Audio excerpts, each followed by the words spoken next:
Hello everyone. I hope everyone is staying home and staying safe. My name is Arya. Once again, I would like to thank everyone for your support and encouragement. I've actually made my own separate YouTube channel where I have explained every single concept that we have learned until now separately in different videos so you can understand the concepts and the tactics better. I have also covered up all the basic rules of chess and how we should be thinking in the middle game, in the end game. And now, just because we know the different parts of the middle game and the end game, that does not mean that we completely know chess. Because our generation actually has much more wide amounts of knowledge and information compared to what the people had maybe 200 years ago. Because now we have an online database that gets updated every single second of the day. And so no one can actually completely know the game of chess because it is a very vast game which has many different variations at every single move that you play. But because you want to be like a proper professional player, then you have to play at least one game every day, because every time you play a new game, you will get to learn a different idea. You will get a better understanding of the game. If you lose, win or draw, it doesn't really matter. It matters that you are getting different experiences. You are getting to play with different people with different variations.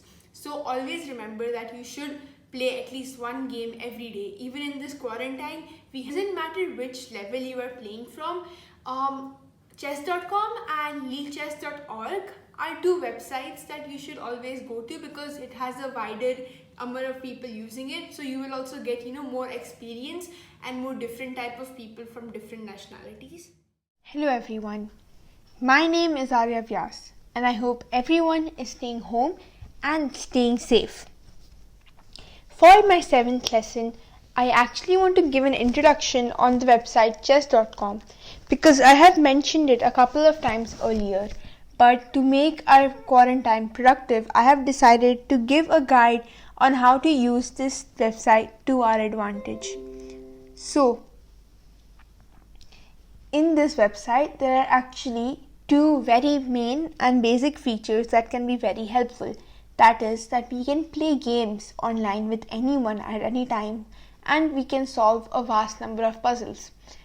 Now, in the playing option, there is also another category in which we can go versus the computer. How does this help us? Actually, the computer has different levels ranging from around 1 to around 15. And when we do this, we're actually seeing how high our level is, and we can judge ourselves and keep moving forward towards the next level of computer. As soon as we open chess.com, we end up coming to the home page in which you can see the last games that you have played so that you can assess yourself and you can see the places where you made mistakes. Also, you can see what your rates have been and how you have increased your status, and you can also know how your skills have improved and where you can improve yourself more.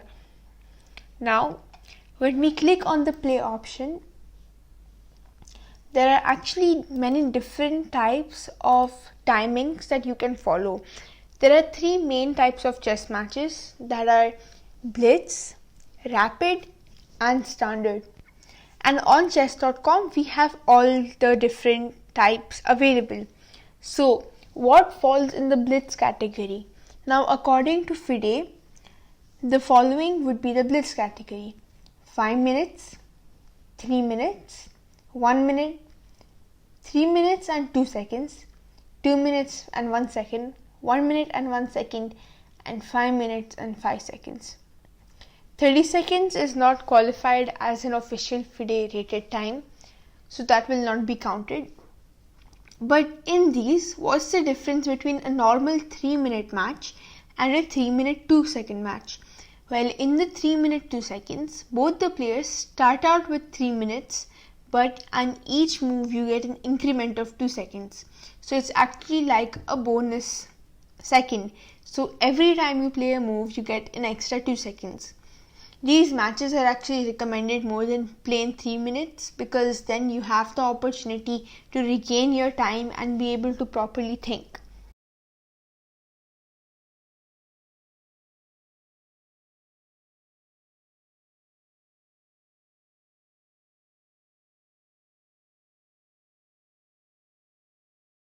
Now, the next type of time control is the rapid. Rapid games are actually faster than standard games but slower than blitz games.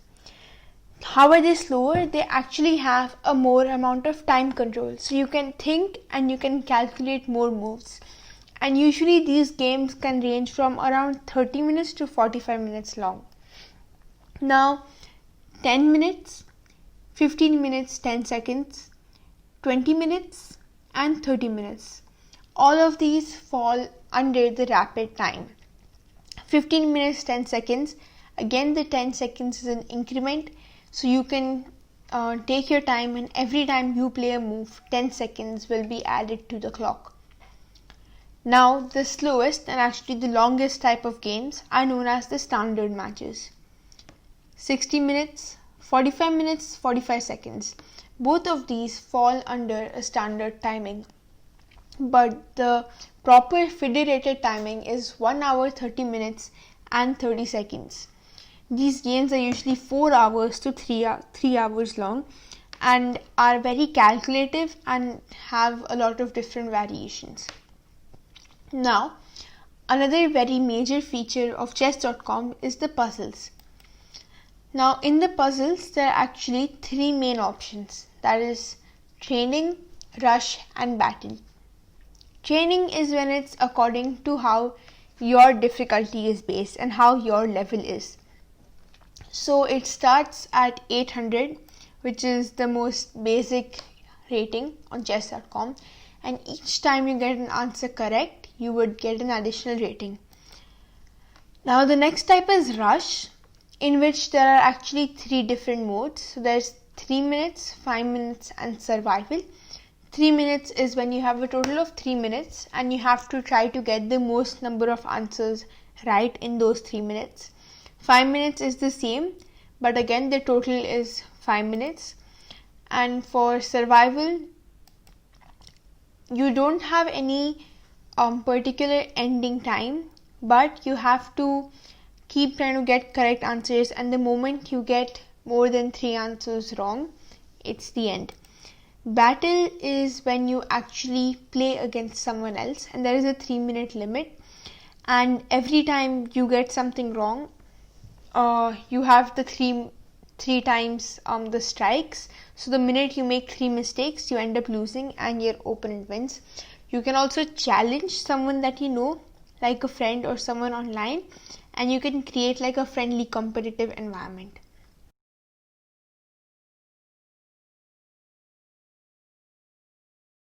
There is something known as the tournaments, where you can play online tournaments with different people. So it gives you this experience of playing with different types of styles and with different types of positions and openings. But at the same time, it will also help you to enhance your own skills and you can gain more control over the game.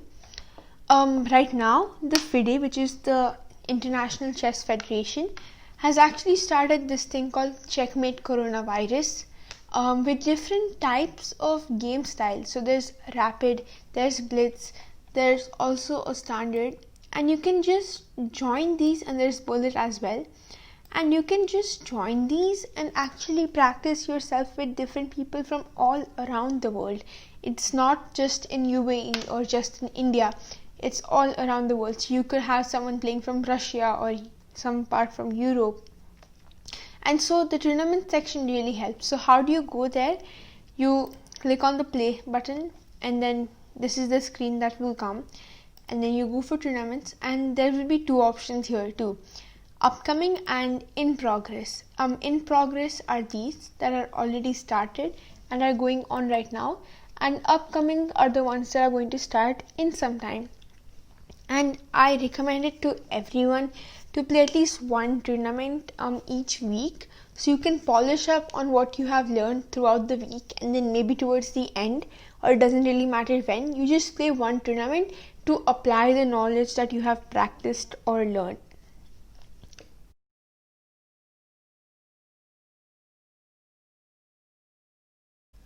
So now that in the past 6 classes I have taught the different mixed tactics, different types of middle game strategies, different types of rules that we should follow in the opening and how we should go to an end game, and different end game techniques, it's important that we also put them into the game so we have different experiences and different ways of how we can go through the match.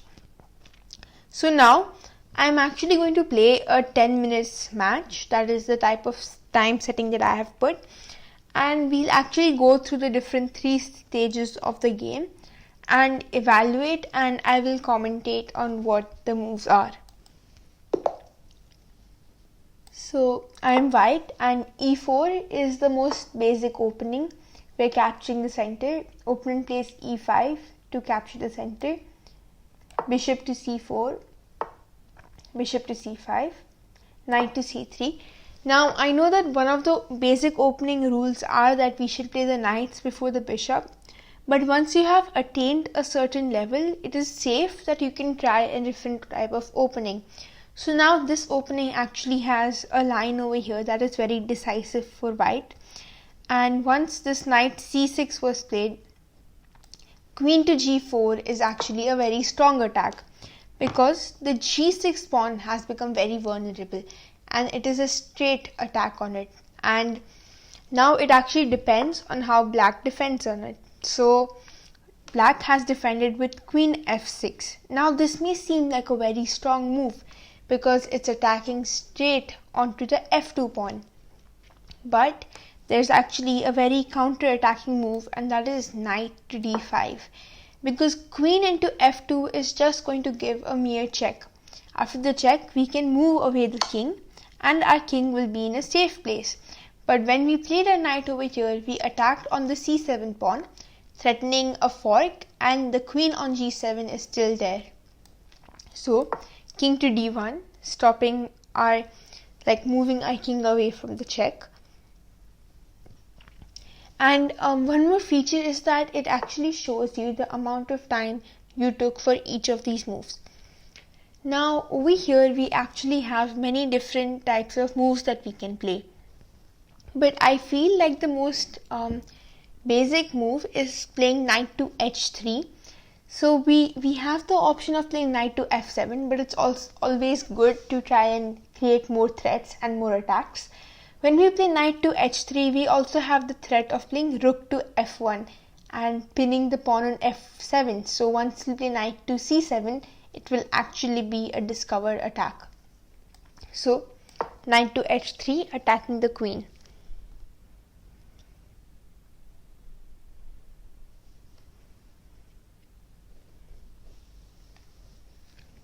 So over here, actually black might be able to attack us back with a counter attack with d6. That is what has been played. But though this may seem like a very strong move for black, we have a lot of counter attacks. So we can just capture the queen over here. And if bishop takes the queen, knight takes the queen. And after knight takes over here, if he plays bishop takes knight, then we can move away our queen. So this is actually going to be a very good move for us, because now we have become 2 pawns up, though it would be a piece, but because we had given up that pawn earlier on f. So now because the queens are off the board, we actually have an advantage, and we are just going to play d3 and open the diagonal for our bishop. What are going to be our plans and our threats in this? We are going to try and stop black from being able to attack us from anywhere, but at the same time create good threats and continuously keep attacking the opponent. So now we will play bishop to e3 and hope to exchange the bishop on c5, because that is one of black's majorly active pieces. And that is one more strategy that we should follow in the game. Once you are actually materialistically up, you have to try and exchange the different pieces. So here we are going to capture. After bishop takes, now we actually have many different types of variations that we can play. But the most basic and safest variation, at the same time also creating a threat, would be knight to c3, because we are protecting the pawn on b2 from the bishop. So we're not letting go of any material, but at the same time we are keeping the knight in a very good position and allowing it to protect the king at the same time. Now our knight has been attacked, and though it may seem like it's trapped, but it's not actually trapped, because we can capture the knight on g8, and that was actually the knight that was stopping us from moving our knight to anywhere. And after that, knight to h6, and it's a fork on the rook and the pawn. And once he captures, we will capture, and we are trying to exchange this bishop also, so it makes it really easy for us to play a more smooth game. But obviously, also black being a player, we can now attack the pawn on e6. So that is what we are going to do, and we will continuously try to create threats, because once you have had a materialistic advantage, it's important to continuously keep pressurizing the opponent and keep trying to get more materialistic advantages.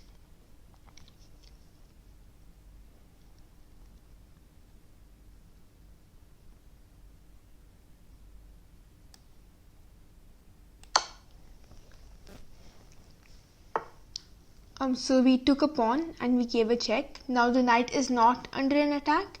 Why? Because the knight is protecting it. What are black's threats? Black wants to play the rook to f2, but can't, obviously, because our knight is here. So we can actually make our opponent believe that this is a place, so we won't move that knight away. Instead, we'll move a knight and try to exchange this bishop, because still it is a pretty strong piece and it has a diagonal right in the center. And we can capture it.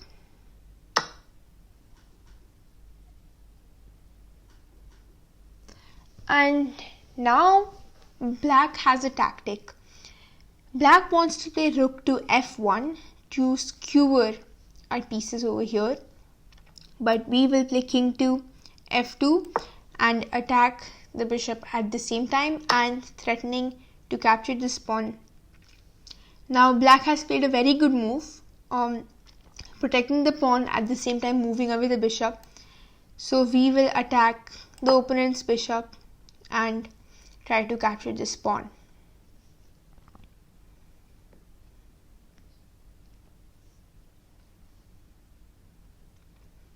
Now black has only one clear move, that is bishop to f4,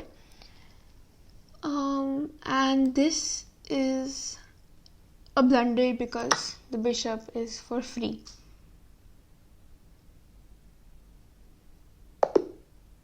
And that made black resign the game. So in this game, we saw that how once you have a materialistic advantage, you have to keep trying to pressurize your opponent into making more mistakes, especially in such a small time limit. So always keep that in mind, that once you do get in the materialistic advantage, try to exchange more pieces so that you will have one extra piece in the end that will help you win. Also keep pressurizing your opponent, especially if you're playing a short game like this. You have to keep trying to attack your opponent and create more threats so your opponent comes underneath the pressure. And always choose an opening that suits your type. So according to me, I am a very attacking player, so I have chosen an opening that suits my style. But this isn't recommended. This opening is not recommended to all levels because you need to have an experience with it for some time.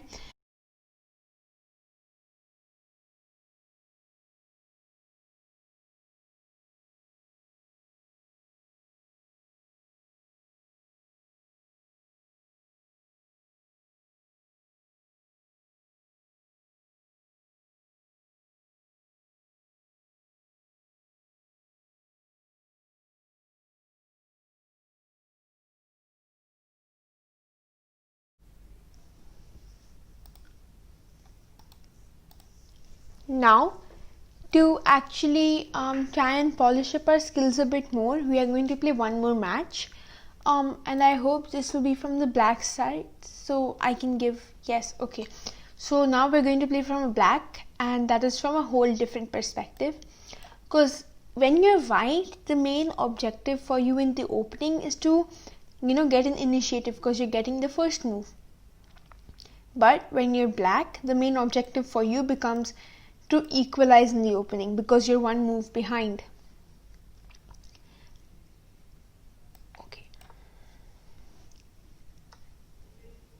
The variation that I play are usually very attacking, because that is the style of my play.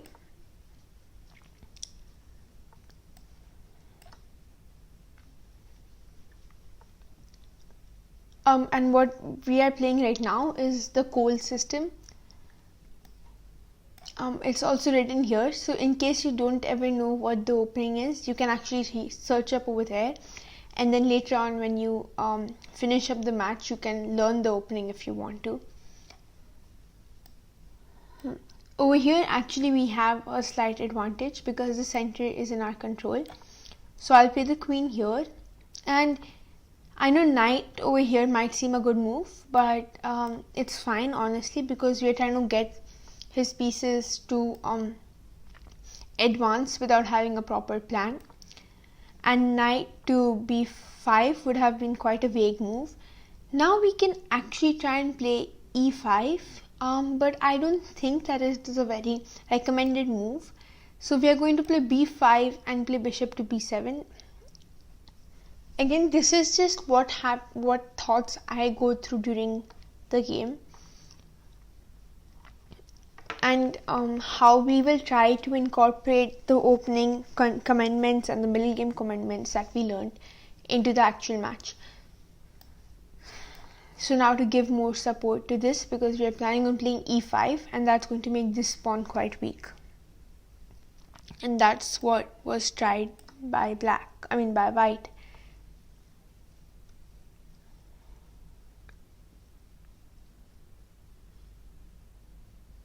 And now we can actually go for it.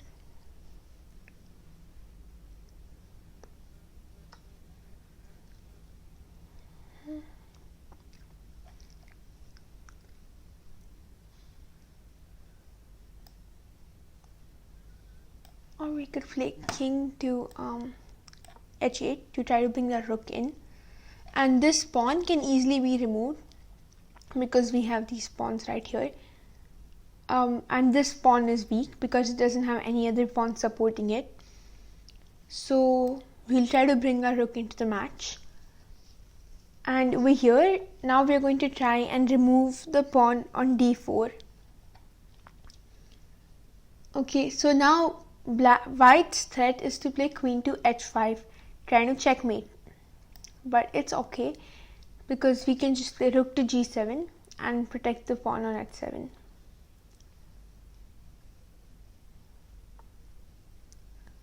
So now black is trying to attack our pawns.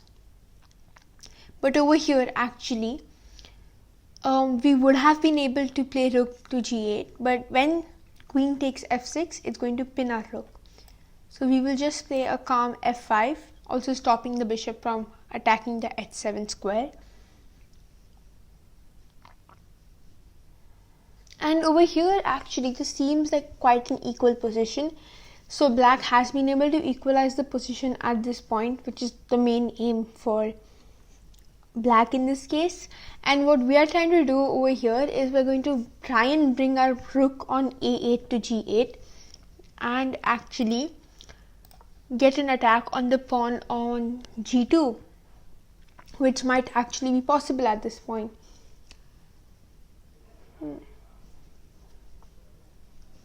Okay, now here is a very big decision for us. We can actually sacrifice our bishop on g3, which would be a successful attack,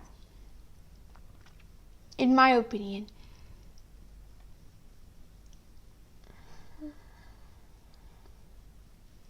But what could be a possibility is that after we play, okay, yes, it is possible. After we play bishop to g3, f takes g3, rook takes g3, king to, okay, if we play queen to g3, king will move to h1, and then after queen to h3, queen will play to h2.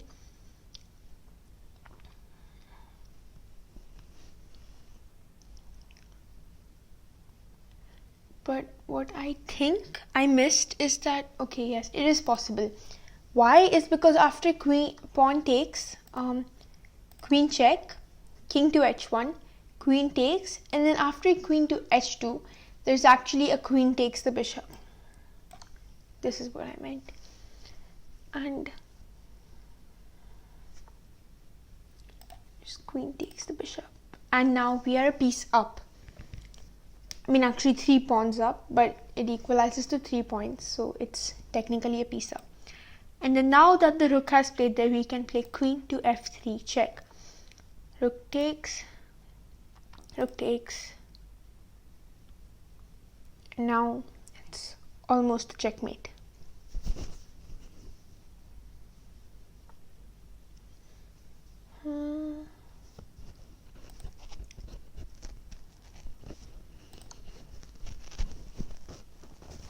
And actually queen takes h2 would save the day, but at the same time we're giving a discovered check and a double check, and double check is the strongest check in chess, and that is a checkmate.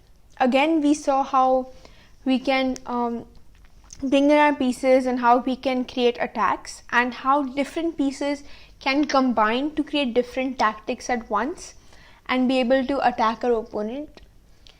Again, if you don't know the opening for, because in my case too, I was not, I have practiced this opening, but in the beginning when I just started chess, I didn't have much idea about it. So how can we play openings without having the basic idea about it? We can just actually try to apply the basic rules of chess that we know. For example, if you don't know what to play against d4, you can also think that, okay, how do I bring in my pieces towards the center and be able to actually cover up more squares? So that would be d5. That is the most basic move. After e3, again we're going to try an emphasis on the e4 square, because that is what white doesn't have, and white is going to try an emphasis on the e5 square, because that is what white doesn't have. So that is how we can actually apply the opening commandments and the middle game commandments into the position and try to bring in our pieces as fast as we can. And actually we created these threats since the beginning, and though it might seem that we're going against our pawn chain, that is from f7, it's leading towards the queen side, but at the same time we can see that the queen side is actually a stronger place for white, and the king side doesn't have much scope for protection. So we just protected our queen side, made it solid, and then we started aiming all of our pieces towards the king side. And over here, a good move might have also been f5 right now.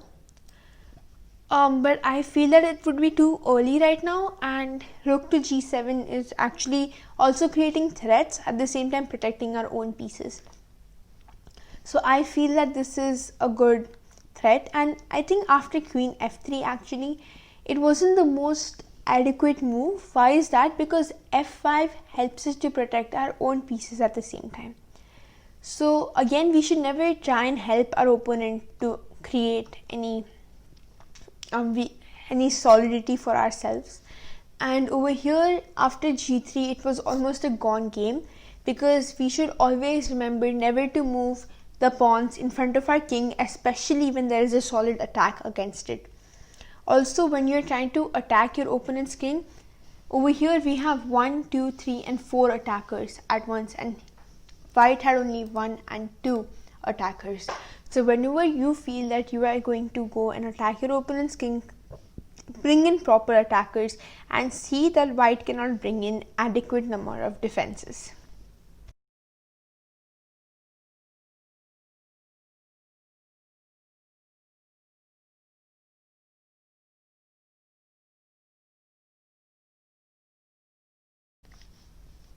So now the third feature that we are going to explore is going to be the feature of puzzles. As I said before, there are actually 3 different ways that you can play puzzles, but right now I want to show you how to play battle, and I think that this is one of the most effective ways of puzzles. Why do I think that? It's because there's also this competitive environment, but at the same time you have a time limit, so you can force yourself to actually think more in a lesser amount of time, which will help in blitz and standard, but at the same time even during rapid matches especially, because that's when you have to think properly but at the same time in less amount of time. While in blitz you can add in some different tactics, play some gambit openings. Gambit openings are openings in which you give up a piece on purpose or a sacrifice to gain an initiative, which will help you to create an advantage or go and attack your opponent. So that is for like blitz. While for standard, it's going to be a mixture of both tactics and positional play. That's when solving a lot of tactics actually come in. But I think it's very important to solve tactics on the whole, because you will be able to clarify your doubts and you will be able to learn different types of positions. So in your game, if anything similar to that comes up, you know that you will be able to take advantage of it. So let's start on with it. In the battle, again, there's only 3 minutes, and the moment you get 3 mistakes, you're going to lose. Again, in this, sometimes you can make mistakes on purpose if you don't feel that you know the answer for sure, so that you don't waste your time. This is a back rank checkmate. The piece was given for free. Once again, back rank checkmate. Back rank mate.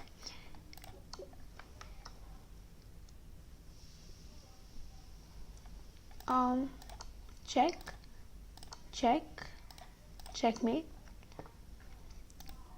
double attack. And you might think, what are we going to do about this now? But the king, that's the square rule.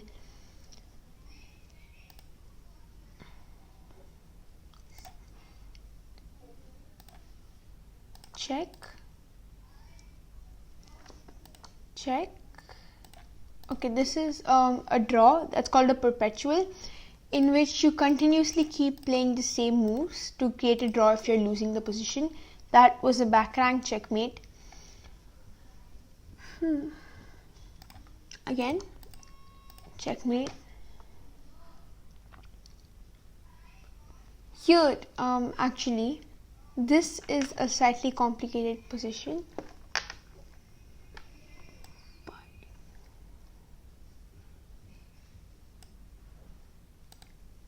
Here we actually moved away our rook to give space to promote our pawn.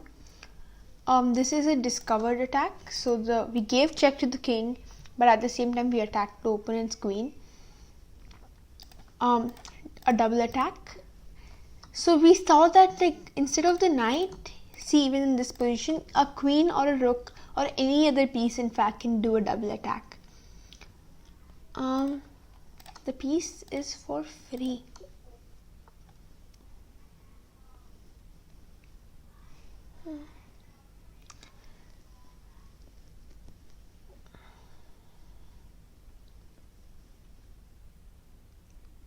I'm not quite sure of this answers. That was a piece for free and a checkmate. Double attack.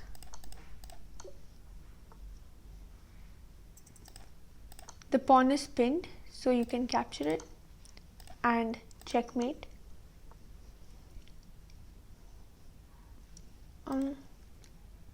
Surprisingly, this is a double attack. It could have been a checkmate, but black did not make that mistake.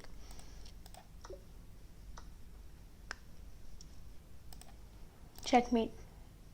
Not yet, but yes, now it is. Okay, we could have been able to, but we ran out of time.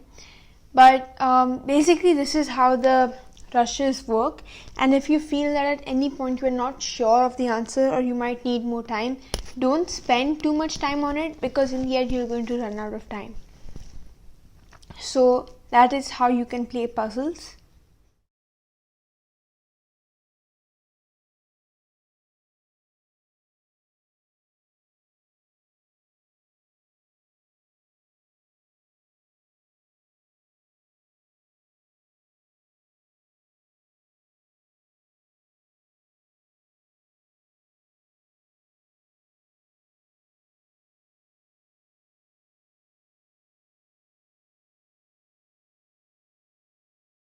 Nationalities. So keep trying to play online and keep in mind the different commandments and the tips that I am sharing, because it is the same thing that I am trying to follow as well. Once again, everyone, stay home, stay safe, and take care. Thank you.